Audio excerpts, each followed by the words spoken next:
From Man to Superman, the Space Marine Trials. Some say that Space Marines are not born, they are made.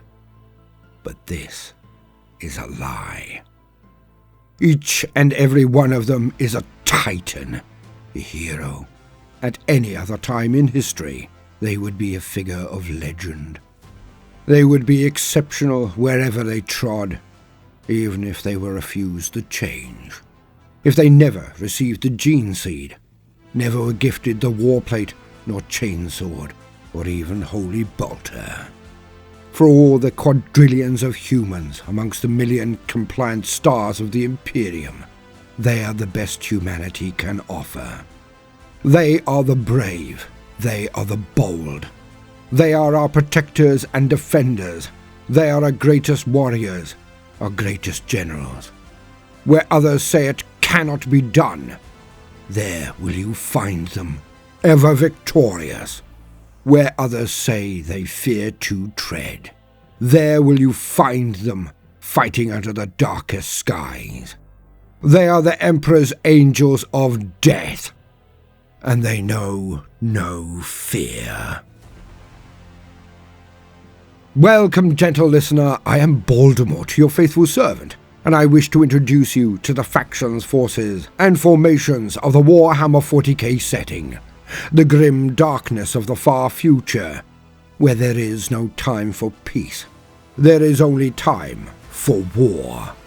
If you wish to see the channel flourish and possibly take on bigger topics and get better resources, then like and subscribe, but also consider joining our Patreon, or throwing a one-off tip in the form of a super thanks, if I have indeed earned your bounty. And check out any links in the description to this video. You never know what you may find. And today, we shall be discussing the very genesis of a Space Marine. How they are chosen, what they sacrifice and endure to become one of that hallowed number. One of the few, the Adeptus Astartes. I will follow the usual format for my videos, providing illustrative fictional pieces to enhance your immersion and better pass on the details. So enjoy the ride. Now, let us begin. The Space Marines of the Adeptus Astartes is one of the rarest humans in the entire galaxy. One may be fooled into thinking that they are everywhere and almost as numberless as the stars above. But this is not the case at all. For the Space Marine is not one in a million, not even in a billion, but more likely, one in a trillion. There are only 1,000 chapters of Space Marines. Each is supposed to have only 1,000 warriors under arms. Some adjustments being made for officers and specialists in addition to this number, but the mainline brethren are only 10 companies of 100 warriors.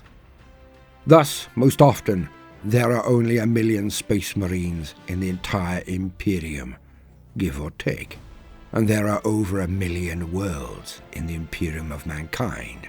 That equates to barely 1 per world or system. They are that rare. The vast majority of humanity go their entire lives without seeing one, hearing one, witnessing one in battle.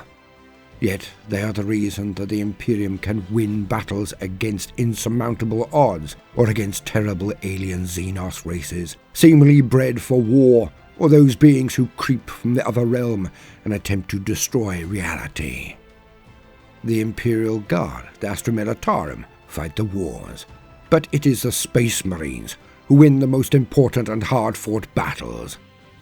They are armed with weapons that annihilate their enemies, wear armor rare and potent, travel in ships that are autonomous and separate from the Imperial Navy. Everything about them is bespoke, elite, and expensive.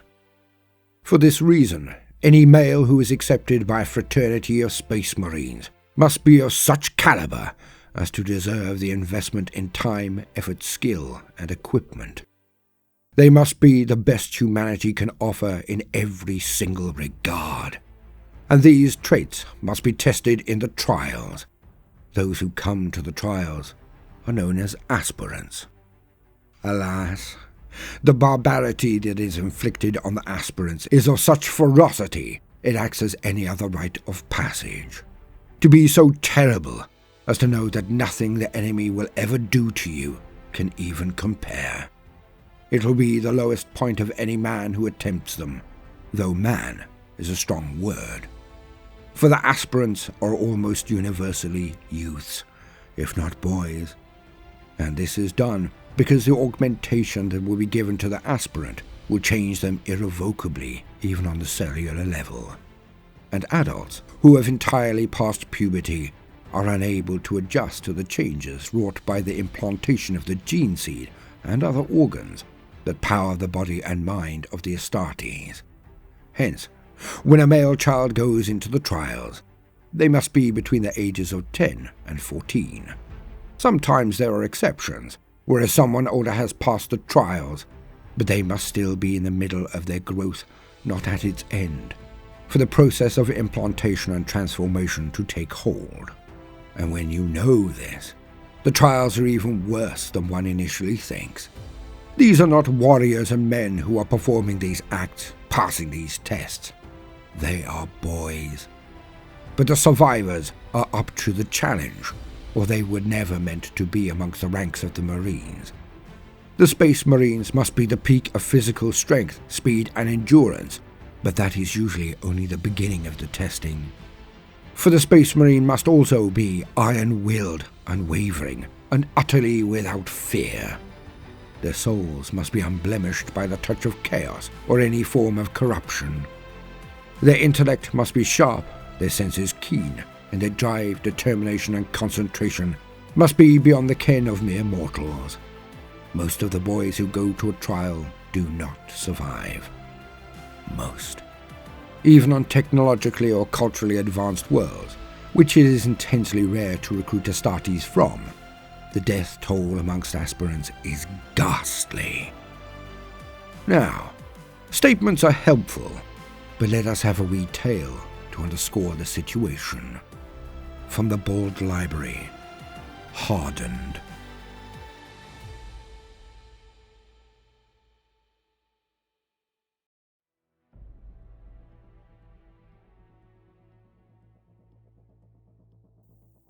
Some say the Lords could change our world, could make it a paradise if they chose. That somehow, in some way, our circumstances favour them, so they leave us in this hell. That is what they say. Scholars, fishwives, tattlers. Even tried and tested warriors go knock-kneed and loose their bladder and bowels when the darkness comes. Always said by those who run and hide when the darkness comes.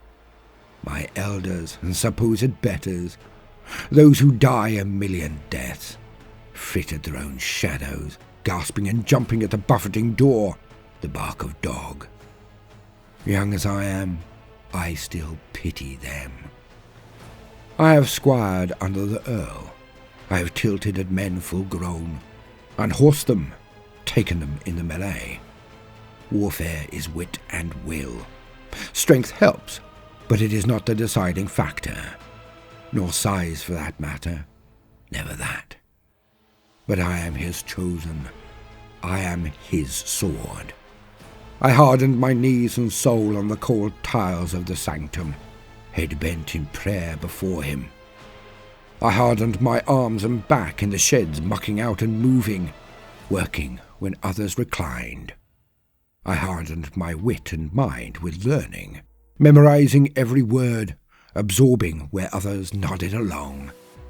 I hardened my heart and stomach with distance and constant affray, never yielding no matter the opponent. I hardened my breath and stamina with morning runs, going further and faster than any on those morns. I hardened my instincts and alacrity with constant conflict, volunteering to spar with all who were idle and able.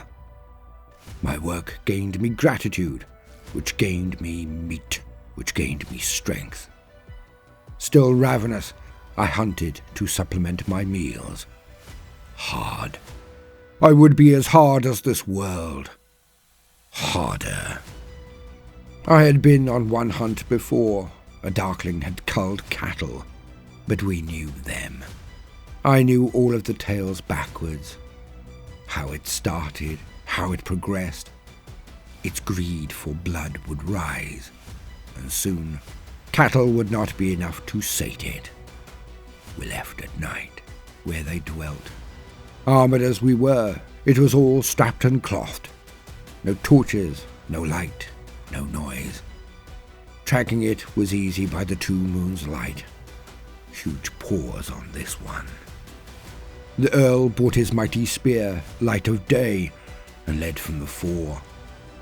I did not get to fight it, for I was too young, but I was respected enough to bring to witness the hunt, as were 2 others, many years my senior. I did not shiver. I did not quail. I learnt. The Dark One was swift and strong, but stupid, as are all their kind.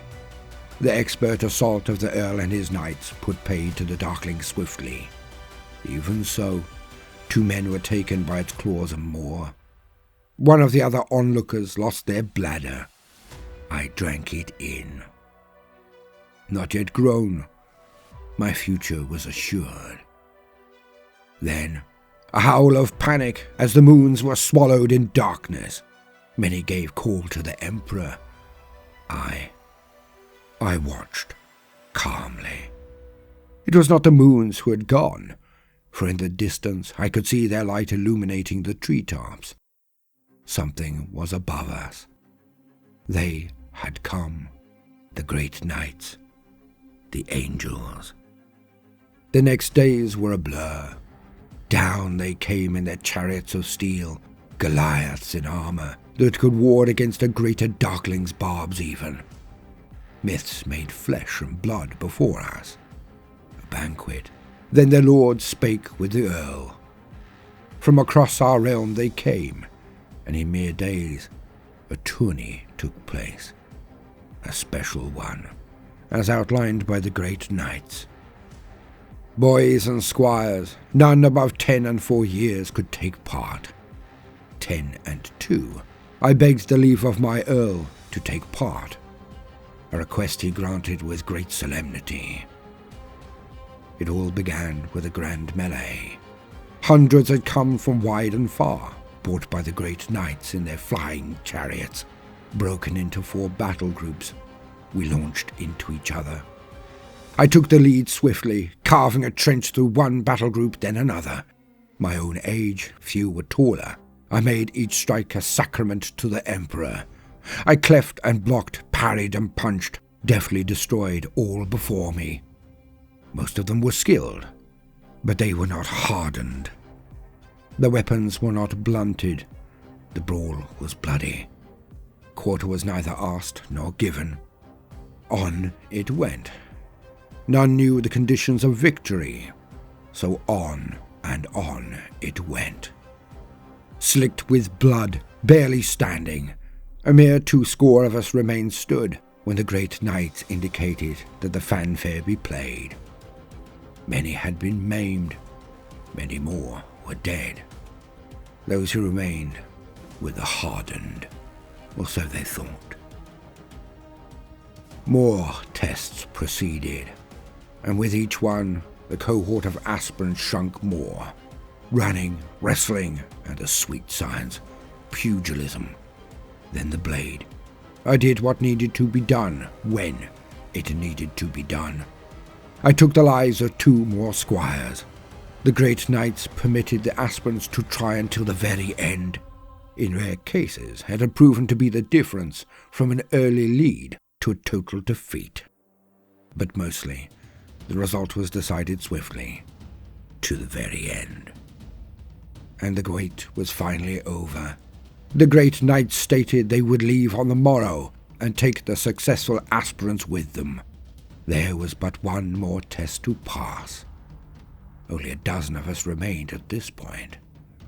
The Lord of Angels began to explain our final task, but I knew what it would be before he spoke a word. A hunt. A darkling. Out we went, each armed with blade and spear, none of renown, but still swift and sharp. I was not the only one who had witnessed a hunt, but I tracked as others were unsettled. Hardened, but not enough. Still they came, honourable, but I knew not all would survive. As I suspected, the prints were large, the Darkling a beast amongst its kind. The knights had invoked it somehow, or even brought it with them. After hours of hunting by moon's light, we came across it feasting on a great grok's carcass. But it turned out we had not hunted it. We had been lured to this place. Surrounded by marshes, only one ingress point. When we closed on it, the Darkling rose. And it did not stop rising. 10 feet or above, it hurled the grok's carcass at us. I dived under it and rolled up, spear presented, but it had leapt into the air and came down just after the groks. 2 of us died on its impact. The groks was thrown with such force. The 4 behind them were bowled over, battered but breathing. The Darkling landed amidst their flailing forms and took off limbs and heads with its long-bladed claws. It turned on those closest and lurched into them, so tall, its one pace covering many feet. I hefted my spear and skipped forward thrice and launched it with all of my might. The Darkling sliced another hand from wrist as my strike proved sure, the spear taking it in the back and punching through its ribs, shattering many as it came out the other side a full foot. Liquid fire dripped from the wound and along the haft of my spear as it turned on me. It charged as if enraged, claws outstretched. I ducked back and rolled, barely escaping its clutches. Other squires darted in and sliced at it with their blades or plunged at it with their spears. The Darkling sidestepped and backhanded another squire so hard his body crumpled as it was shot back. The Darkling breathed fire on the largest of us. He screamed as he was engulfed in flames, staggering towards the marsh waters, but only taking 3 paces before falling to his knees, and then forward as his scream ceased, and the air instead was filled with the stench of cooked flesh. The spear had slowed the Darkling. I jumped to my feet and clutched at a discarded spear. As I did so, the beast spotted me and leapt again. I stood beneath it with spear placed, yet at the last second, I let go of the spear and sidestepped, sweeping up my blade instead. The Darkling was prepared for the spear, but my sweep took its arm clean off as it landed. Fire spouted from the stump. Again I rolled away. The Darkling howled but went to follow me. But then it squealed again like 100 pigs all at once. A pair of squires had flanked it. One struck it in the right thigh with a spear. The other squire struck at its left ankle above the hoof. Again more liquid fire wept from its wounds. It broke off the spear in its thigh and threw a jagged shard of its haft at the squire who held the remains. It went straight through the eye and slew him instantly. I strode forward as it was distracted and hacked its neck as its head twisted towards me. The eyes widened as the Darkling's head fell from its shoulders. Fire sprayed from the severed neck as it too toppled forwards. Then the fire stopped and the Darkling dissolved, as they always do. A handful of us were all that was left, but we were the hardened. We were survivors. And the next morn, as promised, we went with the great knights, the angels. We were on the path to the stars.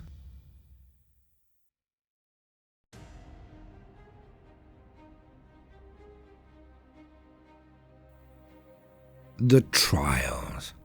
What are they, and why do they perform them at all? What we have just heard is a story about the trials known as hunting the hunter. The characters were to go into the Dark Angels chapter, so their quarry was a demon, of course. Just as a lion slew a lion, taken from the evil of chaos. So too do his spiritual and genetic descendants have to take up the sword and best one of the monsters to gain acceptance to even the lowest first rung on the ladder to becoming an Astartes, a space marine.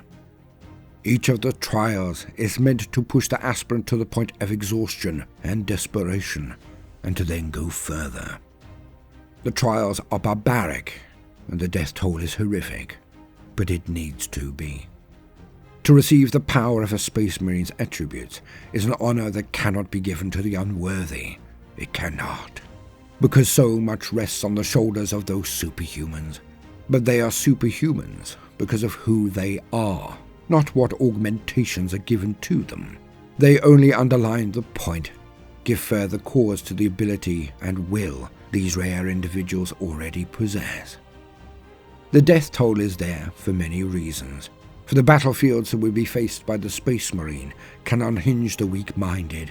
It can shatter the vulnerable soul before even one shot is fired. For example, during the drop site massacre, entire companies of auxilia lost their minds merely witnessing what the Space Marines did to one another. They must know no fear. For they will face greenskin hordes 100 strong for every one Marine present. They will face the eternal legions of the soulless Necrons, who must be put down again and again. They will face the horror that is the Tyrannid, bursting up from below, consuming entire squads in seconds. They will face the twisted cruelty of the Drukhari, whose weapons can turn men into crystal and then see them explode. And they will face the unfathomably corrupt phalanxes of the dark gods of power, where smells can be lethal and sounds have tastes. All of the universe is set against them, all of the terrors of yesteryear and all of the confusion of today. They must hold the line and maintain discipline no matter what comes before them. They must be cool and centered, even when in the midst of a raging melee. They must be aware of everything around them, perpetually calculating the pathway that leads to victory. They are the Emperor's angels of death, and they must know no fear. The trials themselves take many forms, so even the Hunting the Hunter can be amazingly diverse in its actuality amongst the differing chapters. With the Dark Angels, who will attempt to have their supplicants hunt down a demon, the Space Wolves send their youths out into the cold of Fenris to hunt down a great wolf or a frost troll. Each requires a warrior without peer to best. For a stripling child to do this, it means that they were always meant for great things. The other trials are no less intimidating, taxing, and lethal. One of the most challenging is the trial known as Knowledge of the Self. As we all know, the demons inside can be as dangerous, if not more so, than any that are external. But let us hear a wee ditty to get the point across. From the Bald Library, Whispers.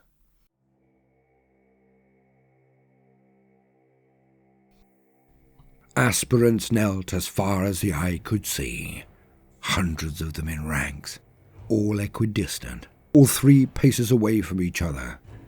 Stock still.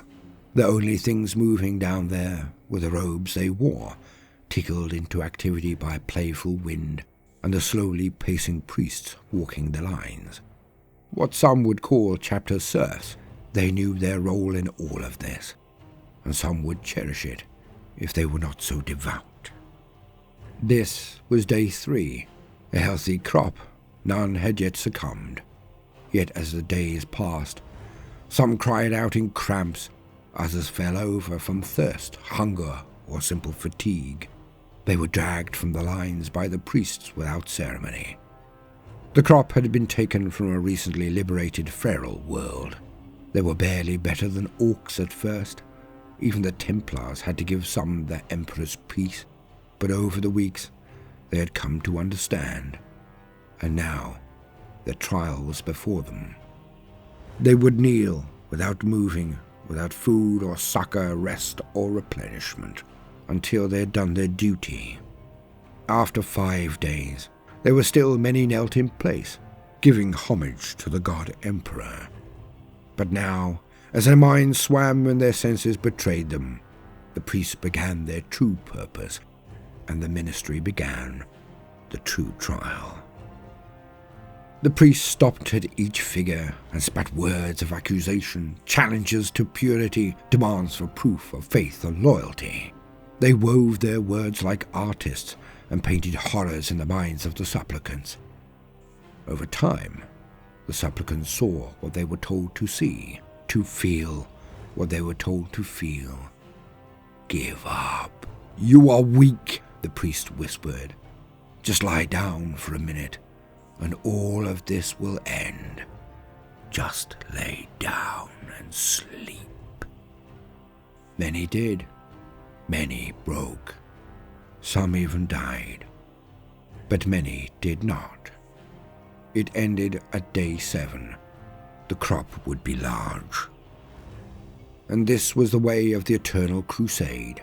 Liberate a world from the influence of the heretic, the mutant, the witch, and then replenish numbers, resources, and serfs. Then move on again and again, as they had for 10,000 years. The trials often yielded a good crop, yet the later trials and training would thresh more, leaven them, and they, after receiving basic training, would go straight to the front, where the Reaper's bill was written large. But such was the way of the Black Templars, for the eternal crusade was ever victorious, but also eternally hungry.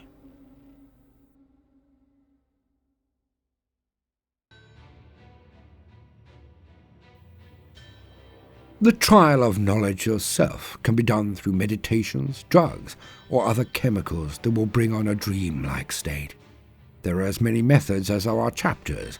Sometimes they are mushrooms or other fungi, sometimes animals the local tribes have discovered that give this mind-altering effect, and sometimes just pure medication.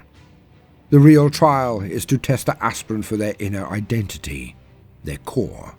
They may face everyone they have ever wronged, and then been shown how this has affected them.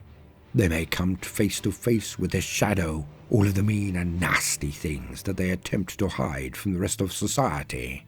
They may well come to the place that is not a place, and be instructed by the Emperor himself in a spirit quest. But in all cases, the trial is one of the most taxing. For a man of action, of strength, of fitness and martial skill, the battle within is just another to be bested. But in a galaxy where demons and monsters stalk the void, the inner strength of the Marine must be second to none, for they must reject the blandishments of chaos. Few are they who are as slavered over than the potential to corrupt one of the Space Marines, so the dark powers assail them on a spiritual level as often as they can. Hence, those who cannot pass this test are saving all of humanity when they accept serfdom or the Emperor's peace, depending on the nature of their failure and the clemency of the chapter involved. The other major trials are simple to explain, but their harshness is hard to compromise fully. The trial of exposure. The trial of exposure is a popular leg in many a chapter. It is where the aspirants are transported to an intensely challenging environment and told to fend for themselves. As with most special forces training across the current world, this is an invaluable lesson, for it tests endurance and intelligence, wit, will, and cunning. It is yet another trial where the true opponent is not the elements at all, but the soul of the aspirant. The Space Wolves and Imperial Fists take their aspirants into the ice fields of Fenris or Inuit. The Sons of Sanguinis send their aspirants to the rad-wasted deserts. Every climb that is a challenge and a real threat to the survival of a man is used in these trials. The Ultramarines are particularly harsh in this regard, for most of their citizenry enjoy quite good conditions for the times when they drop their aspirants into deserts on other planets, asking them to make do for weeks on end without any supplies whatsoever. It really cuts the wheat from the chaff. The trial of survival of the fittest. This one may well make many rebel, as it is truly callous. Most of the Imperium is not technologically advanced at all, and for a myriad of reasons. Most often they have slipped backwards and evolved over difficult times, but they are kept this way on purpose by the Imperium for just this reason. as recruitment worlds for the local chapter of Space Marines. It is often said that the more advanced worlds do not have the martial strength and instinct to provide the kind of warriors required to be a Marine, so they go to the places most violent. On worlds that are backward, often at the stage of tribal warfare, known as feral worlds, or others equivalent to medieval times, called feudal worlds, the recruitment is best done there. The populace understands strength and the need to be independent. They know the importance of removing the weak links in the chain, because they do not have the resources to carry anyone. All must contribute and be willing and able to fight when the enemies of the tribe arrive, be that other tribes, local aggressive hunters, or anything else really. The trial of survival of the fittest is twisted indeed, for it means that the chapter serfs who serve the Space Marines have gone to the world and done everything they can to stir up conflict, even going so far as poisoning wells, secreting psychotic drugs into water or food supplies, unleashing unending war on the world. Then, when the fighting is at its fiercest, when the bodies mount up, the Marines of the chapter will watch. When they have identified a tribe or group with particularly impressive skills, they will then recruit from this victorious tribe or band of men. They plunge the entire world into strife and bloodshed, simply to skim the most hardened killers from the top. They then leave and permit matters to simmer down until they need new recruits once more. Again, the Space Wolves and their successors are touted to favour this method, on top of all of their other ways. The trial of challenge seems to be the most civilized, but in my mind, it is probably the least fair. For the aspirant, remembering they are boys between 10 to 14, will be tasked to confront a fully fledged Space Marine in single combat. The chances of them coming out alive are practically zero. They are beaten to death, cut to pieces, because they fight a super soldier. None are actually expected to be victorious in these trials, and the biological technology of the Space Marines is exceptional for the time. So the apothecaries are always on hand. Should a boy be maimed but show real potential, then the apothecaries will repair their bodies and they may be inducted. But those who do not give a good account of themselves, they are dragged from the floor and thrown onto the streets outside, like refuse. Failure and the ramifications of failure must be a key part of the trial, any trial. For it takes no courage to go into a test, but it takes balls of steel to know that you face a demigod and that they will pull no punches. The fact that it is a fight to the death makes it a barrier that removes all but the most exceptional or mad humans before it is even begun. And one of the last, the blood duel. That trial favoured by the blood angels. This is, again, intensely simple, but utterly contemptible by our current sensibilities. The aspirants are brought to a place and then given weapons. Well, mostly. Some chapters do not even afford them that. The aspirants will then be paired off, and only one aspirant will come back alive from each pairing. This is repeated again and again and again, no matter the size of the intake. It only ends when there are as many aspirants as the chapter wishes to take as neophytes. There is no quarter, no mercy. All who fail to beat their opponent die. The major trials are different for each chapter, but most of them are used during the time of training a potential Space Marine. Each Marine must be tested mind, body and soul, as we have said, for there can be absolutely no chink in their armor, or they will die. Or worse, they will be corrupted and turn to evil. And this is a crime not only against humanity, but an affront to the God Emperor himself. But this is just the aspirant trial. These are just the starting steps, the first door to be passed, the first hurdle to be leapt. Over the next years, the aspirant is elevated to neophyte, and then the training truly begins. The Space Marines may be impotent, but they do not fire blanks. Each and every drill or scenario will include live firing, Each battle will be enacted with real weapons, with real consequences. When a Space Marine takes to the field of combat in his power armor, wielding holy bolter and blessed chainsword, they will have seen more combat than most warlords. They will have faced death and danger every day for years. They are already veterans of the art of war before ever they fight their first true enemy of humanity. And through it all, the neophyte will be given surgeries to change their bodies from man to Superman, to become Astartes. For the Space Marine is not just a large chap with a tough backbone. No. They are genetically altered to become the pinnacle of martial power. And after this is all done, they are no longer human at all. Between the ages of 10 and 14, the osmodula and biscopia are surgically implanted. Known as the Iron Heart and the Forge of Strength, they are both implanted into the chest cavity. These are usually implanted with the second heart, for Marines have two. Oh yes, they do. These implants are there to massively increase the hormones in the Marine, and this leads to their increased size and strength, radically augmenting their bone and muscle density. Between the ages of 12 and 14, the hemastamen and Laraman's organs are given. The hemastamen enriches the blood of the Space Marine, making it hyper-oxygenated. This leads to the stamina of the Marine, able to fight for days on end without respite. The Laraman's organ, known as the healer, hyperstimulates the platelets of the blood, where it may take a human minutes for blood to clot. A Marine's blood does this near instantaneously. And due to this, few Space Marines ever bleed out. Between the ages of 14 and 17, the Marine is given the catalepsia node.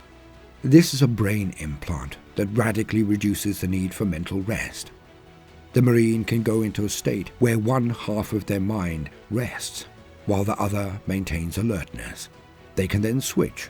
It cannot be done forever, but a Space Marine can fight on for days without rest, the record being over 13 days straight, but this is rare of course. As seen in many conflicts in the 20th century, the requirements for speed in an assault can be the key to victory. If your men do not need to rest for an entire week, they can push forward factors beyond those of normal men. The catalepsia node also makes hypno-conditioning possible. The Marines are not just given tests and training, they can be strapped into a hypnomat and have information slammed straight into their minds. Perhaps not as effectively as Neo from the Matrix, but the principle is still terrifying. At ages 14 to 16, the preomnor and omophagia and multilung are implanted. The preomnor is called the neutralizer and is a complex piece of kit, for it comes in above and is attached to the stomach. It is a system that analyzes and neutralizes contaminants or dangers, meaning the Marines can eat pretty much anything without becoming ill, even things that are not usually considered food. The omophagia is the remembrancer, which is possibly the oddest of the lot, for it can absorb information from consumables. The information is then related to the Marine in experiences. Hence, grisly though it may seem, a Marine can consume the brains of their enemies and actually get fragments or even chunks of their history, experiences and knowledge. Nothing is sacred, nor can it be kept secret from a Marine with a hunger and a bib. The oculube, lineman's ear, and Suzanne membrane are also given at this stage. The oculube are known as the eyes of vengeance. They greatly enhance the ocular perception, giving all Marines the eyes of a hawk, but also the equivalent of night vision. The lineman's ear is known as the sentinel. It controls the inner ear fluids so they are immune to motion-induced effects. So no vertigo for these warriors. But more than this, it can be used to consciously filter out white noise or resist sonic attacks. If prepared, of course. The Suzanne membrane is the hibernator. When a Marine sustains catastrophic damage, they can go into a state of hibernation. Their body will shut down, but not die. When rescued by their brethren, they can be forced from this state by medication or be coaxed out with hypno-indoctrinated key phrases. The Marine can be in this state for years or even centuries, waiting to be found. Coming near their end, between 15 and 16 years of age, the melanchrome oolitic kidney and neuroglottis are implanted. The melanchrome can shift the skin of the Marine to develop resistance to sunlight and other radiations. The oolitic kidney, known as the purifier, adds to the priomno. It is a radical system that will shut down the Marine before death from poison. It will then sift his entire system and purify him. The neuroglottis is an oral implant that makes the Marine into a tricorder. By merely tasting something, they can break down its constituent parts and particles. Intensely handy when applied correctly, as it can even identify one person's blood from another. A pity more Marines are not available to the Inquisition, if only for this trait. The very last implants are the mucranoid and the Becher's and progenoid glands, given when the neophyte is between 16 and 18 and near completion of their training. The mucranoid is the weaver. If a Marine detects adverse environmental effects, the mucranoid can be activated. It then forces mucus from his every pore, giving a layer of protection. It is usually activated before the Suzanne membrane. This sealant can protect the Marine from even the harshness of the void. The Becher's gland is placed in the mouth, connected to the saliva ducts, and it generates an acid so strong it can burn through even most metals. A Marine can spit at an opponent or use it to bite through bars and walls. But the progenoid gland is perhaps the most important to the continuation of the chapter. This is the truest gene seed. Implanted in the neck and chest, they work with the entire Marine body, but they are the future of the chapter. For they collect germs that will then be used as the basis for the entire process. These collected biological stuffs are the building blocks for all of the other 19 gene seed implants. When mature, an apothecary will operate on the Marine and harvest cells from the progenoid glands. These will be used to grow the gene seed implants for future Marines. Without them, there are no Astartes. Without gene seed, a chapter must either make a request to Terra to gain replacements, or they will die out. And of course, the last of the implants. When a Marine has survived each of these processes, when they have been trained and considered a worthy member of the chapter, almost ready to join a line company, they will be given the black carapace. Known as the interface, it is the real reason that the power arm of the Marines is so potent. It is not merely a suit of metal. The black carapace is a subdermal, neuroactive material placed under the skin in the chest. It permits the Marine to link with his armor completely. Impulses and information are sent directly to the brain of the Marine, not in mere heads-up displays. And to have it implanted is an honor to the Marine, for it means that finally they are considered a battle brother of the chapter. But it also means that the Marine has increased maneuverability and reflexes that defy the weight he is carrying, for it makes man and power armor one. And do bear in mind that each and every organ has its risks of rejection. The death toll amongst the neophytes through this is significant. One can get all of the way to the last stage and then die on the operating table through no fault of your own. This is why there are intense scans of the genetic makeup of the aspirants before any of the gene seed are implanted. An aspirant can be the best in all ways, but still be deemed incompatible with the very things that make a Space Marine who he is. And the apothecaries are some of the most advanced physicians in the dark future. Still, they will not always be able to tell who will live and who will die. And of course, there are 3 new implants brought about by Belisarius' call that make a standard Astartes into a Primaris Marine. The sinew coil, the steel within. Durametallic coil fibers reinforce the muscles of the Marine, greatly enhancing their strength but also their protection. Slicing through muscles is not easy, but with this metallic support, few can even pierce the flesh of a Primaris Marine. Then there is the Magnificent, the Amplifier, which is a dire secret indeed. Suspected to be a part of the Immortus gland granted to the Primarchs, it greatly increases the size and power beyond even that of a normal Marine. And then the Belisarian Furnace, known as the Revitalizer. Usually silent and still, it is a panic button built into the Space Marine. Linked to the two hearts, when strain or damage is sustained by the Primaris Marine, this implant unloads a cocktail of stimulants into their system. Thus stimulated, they can then face off even against the worst of Khorne's berserkers. It is the last push of strength that can turn a battle and save the life of the Marine and all those who count on them. And so we come to the conclusion. Why the brutality? Why the dispassion, the sadism, the callous disregard for life? It is because only the best can ever become Astartes. The ramifications of anything less can mean the doom of entire worlds, if not star systems or even sectors. The instincts, training, skill, knowledge, patience, power, aggression, wisdom, intellect, accuracy, and effectiveness of the Space Marine is the pinnacle of humanity. Only the custodian guard of the Emperor are higher. Only they. Yet the custodians are so costly to create that it precludes their generation on a scale that could significantly impact the survival of humanity. Their cost clearly outweighs the utility. Secondly, the Custodes are built. They are not born. Their station and suitability on a genetic level is gifted to them by birth. They never earn it. This is not true of the Space Marine. A Space Marine earns their rank, their experience, and their abilities at every turn.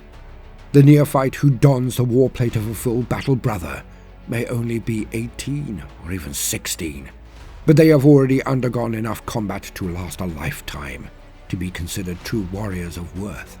Yet these men somehow go on to fight for hundreds of years. The worst confrontations in history have left as many good and brave men mentally shattered as much as physically. For war itself is something we should all be seeing as the true enemy. Yet the Marines fight demons and aliens for every day of their existence, training every day, battling things that would crush the spirit of others to merely see. The Space Marines must be the best in all ways. If they are not strong enough or fast enough, they will die and be derelict in their true duty, to protect the Imperium by destroying its enemies. If they are not stoic or indomitable, then they will eventually be turned to selfishness and callousness, becoming gods of war that live only for that. War.